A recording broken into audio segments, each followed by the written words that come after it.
زميمي زميمي زميمي زميمي ما يسولتري.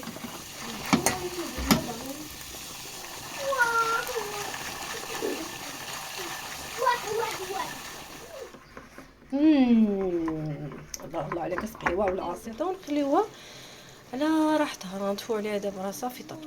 تفكيت شي خطه انا نفهمك اوكي ولا بنادم تكون فكره. مش كل طماح لك يا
سلام السلام، كي دايرين؟ لاباس عليكم؟ شكون توحشني؟ راه هذه مده ما صورت لكم فيديوهات جديده. ان شاء الله هذا الفيديو يلقاكم كاملين بخير وعلى خير وكاملين بصحه ديالكم وكاملين متفائلين. وغنبداو الفيديو ديالنا بالصلاه والسلام على خير البشريه.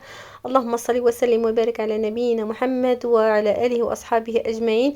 ومرحبا بكم مره اخرى في فيديو جديد وان شاء الله كما قلت لكم تلقاكم هذا الفيديو في احسن الاحوال ديالكم. والا كنتو شويه عيانين عطيو الفرصه، ديما كنقولوا الا كنتي عيان ولا كنتي مريض فاعطي الفرصه لراسك والجسم ديالك يرتاح. من بعد ما كتستعد شويه ديال الطاقه ديالك تنوض اللي عنده خدمه ينوض لخدمته، اللي عنده شقه ينوض للشقه ديالو، اللي عنده الدراسه ينوض يقرا. فالفيديو ديال اليوم فيه يعني وصفات سهلين وبساط وحبيت نشاركو معكم. صورت معكم الكبسه، هو النيه كانت ندير الكبسه ديال الالهام ولكن سقطت شي حاجه اخرى، ولكن ماشي مشكل. المهم جات بنينه واخا هكاك. وغندير معكم واحد الكيكه يعني سهله وبدون فرن وما كتاخذش المقادير كثيره وجدا بسيطه وكتجي هشيشه وخفيفه وبنينه. غنطيبوها غير في البخار ديال الماء وغنوريكم الطريقه باش تجيكم محمره من الاسفل ديالها، كيفاش ديروها تحمر لكم من الاسفل بدون ما تستعملوا الفرن نهائي. يعني لا ما عندكش الفرن ولا كنتي عاجزه تشعلي الفرن ولا عمرتيه بالمعن ولا المهم عجزتي عليه، فغنطيبوها غير في القامله ديال الماء. فتابعوا معنا الفيديو ديالنا من الاول ديالو للاخر ديالو باش تعرفوا على على الوصفات اللي حضرت. كما قلت لكم حضرت كبسه وحضرت جوج كيكات غير بجوج بيضات، كل كيكه حضرتها بحبه بيض. وحضرت معكم واحد السلطه خفيفه كتجي منعشه، ان شاء الله تجربوها وتنال الاعجاب ديالكم. هنا درت في القاميله درت البصله، بصله كبيره قطعتها قطع صغيره ودرتها باش تكرمل لينا، ولكن ما خليتوش يتكرمل مزيان. هو السر ديال الكبسه ديال الالهام هو البصل يجي محروق بصراحه، تقال يجي محروق. هذاك الحريق ديال البصله هو اللي كيعطيك النسمه ديال البصل المكرمل. هذاك البصل المكرمل اللي كيعطيك هذيك الكبسه ديال الالهام الشهيره. فكندير البصل ديالي حتى يبدا يتحرق، ندير عليه قطعه الدجاج على حسب اللي متوفره عندك افراد الاسره. فكندير القطعه ديال الدجاج ديالي كون غسلته ونقيته وغنزيد عليه المهم التوابل اللي درت هنا. درت الزنجبيل المطحون ودرت شويه ديال القرفه وشويه ديال الفلفل الاسود والحرقوم والقليل من القرفه وحبه من القرنفل وزدت عليهم ورق الغار وقطعه من الحامض. هاد التوابل اللي استعملت لحقاش انا ما عنديش التوابل ديال الكبسه، المهم باقي ما شريتهم. فاللي عندها الحامض اللومي تستعملوا، اللي ما عندهاش تكتفي غير بقطعه الحامض راه كتجي بها واعره. فكان كناخدو الدجاج ديالنا من بعد ما بدا كيتحمر، غنزيدو عليه مطيشه، كون حكيت مطيشه طحنت مطيشه، وغنزيد عليهم نزيد عليهم ملعقه كبيره ديال الطماطم المصبره. خلطوا المقادير كاملين. من بعد كنزيدو ماء مغلي على حسب الرز اللي عندك. الا عندك كاس ديال الرز ديري كاس ديال الماء، خصوصا الا كنتي غسلتيه ولا رقدتيه. انا جوج اخطاء اللي درت في هذه الكبسه. المهم نقولها لكم، ولكن واخا هكاك جات بنينه. درت ما خليتش البصله ديالك تحرق مزيان، خصني نخليها تحرق مزيان باش تعطينا داك البصل المكرمل. وفي نفس الوقت الرز ما استعملتش ديال كان متوفر عندي الرز العادي. انا كما عودتكم عندي شي حاجه نديرها ما عنديش كنبدلها بشي حاجه اخرى. الرز العادي القصير هذاك اللي درت. اما يكون عندكم الرز ديال البسمتي غيجيكم واعر. فالمهم هاد جوج الاخطاء اللي درت في الكبسه. فكنديروا الرز ديالنا من بعد ما كنديروا الماء المغلي على الصلصه ديال الطماطم، فكنديروا الرز ديالنا ونقصوا عليها العافيه حتى طيب على خاطرها. من بعد ما كطيب كنديروا ليها ملعقه ديال الزبده. هنا غندير معكم الكيكه اللي ولاو وليداتي كيعشقوها. هذه قنبله بالنسبه لهم، كيقولوا هذه بحد ذاتها عزيزه عليهم ودغيا ما كتاخذ منك حتى 10 دقائق. فهنا كما قلت لكم كل مول كيحتاج بيضه. هنا درت جوج بيضات، السكر على حسب الرغبه ديالك، واحد الساشي ديال الفاني، ودرت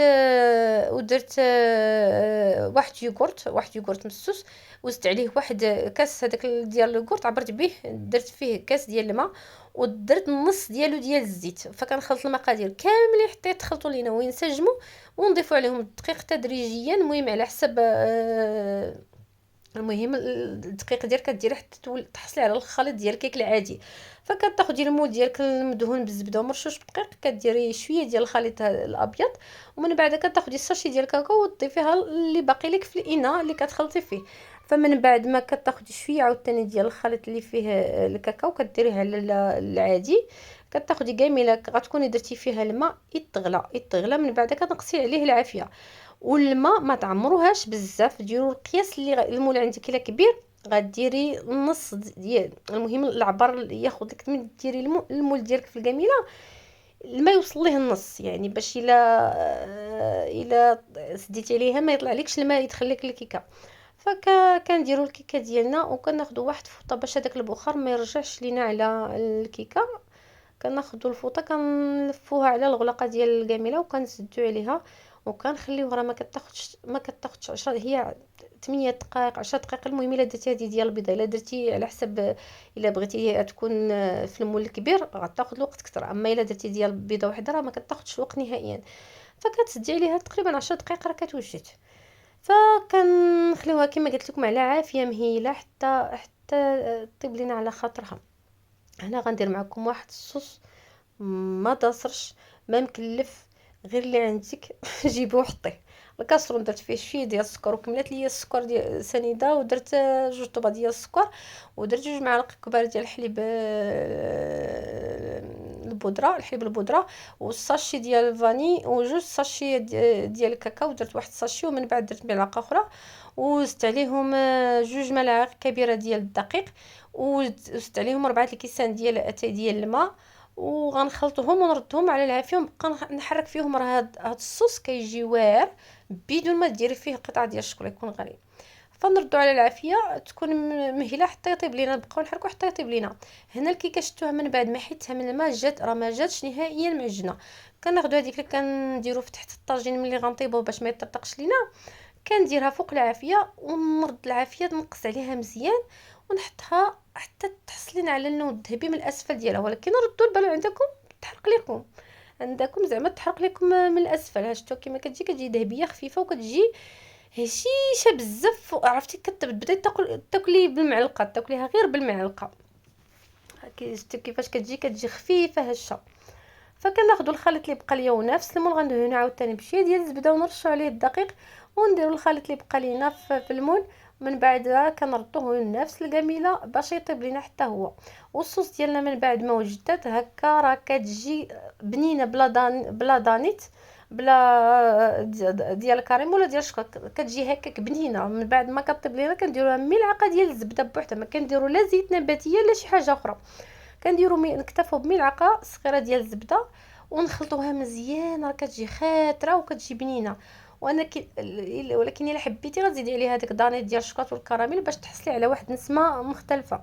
كنحركوا الخليط ديالنا ديال الصوص ديال الشوكولا ونخليوه جانبا حتى يبرد لينا. هنا كناخذ الرز طفيت عليه ودرت ليه الزبده، ولكن باش طيب ليا ديك الكيكه الاخرى تشرب كامل لاصوص ديالو، يعني هذيك لاصوص ديال الرز تشربها كامل. ولكن واخا هكاك جا بنين، واخا شويه الرز طاب اكثر من القياس لحقاش ملي طفيت عليه خصو يتكب ويتكل.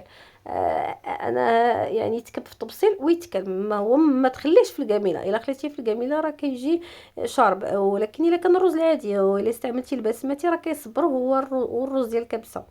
فكناخذ الياغورت مع السلطه اللي درت فيها غير المطيشه والخيار والبصله وشويه ديال الحامض وزيت الزيتون وشويه ديال الكمون والفلفل الاسود والملحه. فكناخذ ملعقه كندير فيها الياغورت وكندير فيها السلطه وكنديرها في الرز. ناخذ الرز مع الدجاج هكا كتكل الكبسه وصراحه جات واعره. انا جبت غير واحد يوغورت مسوس، المهم يقدر تستعملوه على حسب نتوما الرغبه ديالكم، وكاين اللي كياكلوا معاه كاين اللي ما كياكلوش. فكيتكل هكا كيجي صراحه واعر. هنا الكيكه من بعد ما بردت لينا ضروري تبرد لك الكيكه باش ديري ليها الصوص ديال الشوكولا. فكنديروا الصوص ديال الشوكولا في هذيك الفتحه وكنعمرها مزيان، كنغرقوها مزيان بصوص. راه صوص رخيص جدا وغير مكلف، راه درت فيه غير الحليب البودره. الا ما عندكش الحليب البودره احيانا الا ما متوفرش عندي لا الحليب البودره ولا الحليب كنديرو غير بالماء وصراحه كيجي بنين. فكندير الصوص ديال الشوكولا في الكيك الثاني اللي درناه، هو درناه كامل بالشوكولا. خلطنا كامل الخليط ديال الكيك بالشوكولا، وحده درناها مخلطه وحده درناها بالشوكولات كامل. فصوص رخيص بنين وسهل ودغيا كتوجديه وغير مكلف نهائيا وكيجي واعر. الوصفات ديال اليوم كانت النيه ديال الكبسه ديال الهام الشهيره، ولكن صدقت غير في الكبسه العاديه. وكيك صراحه يستحق التجربه، الا درتيه غتعاودي تعاوديه مره اخرى وغتبقاي تعتمديه. غير ديري البراد ديال اتاي تشحر وانت ديري الكيكه ديالك قبل ما تشحر لك اتاي وطيب لك الكيكه، راه اسهل من هكا ما كاين. فان شاء الله الفيديو ديال اليوم ينال الاعجاب ديالكم، والا وصلتوا لهنا ديروا لايك الفيديو. اللي باقي ما مشتركاش في القناه دير الاشتراك وتفعيل الجرس باش يوصلها كل جديد ان شاء الله. فانا غنفرح بتعاليقكم الزوينه. هذه مده ما صورت، ان شاء الله نلقى تفاعل الفيديو، بارطاجيوه مع الاصدقاء والاحباب ديالكم.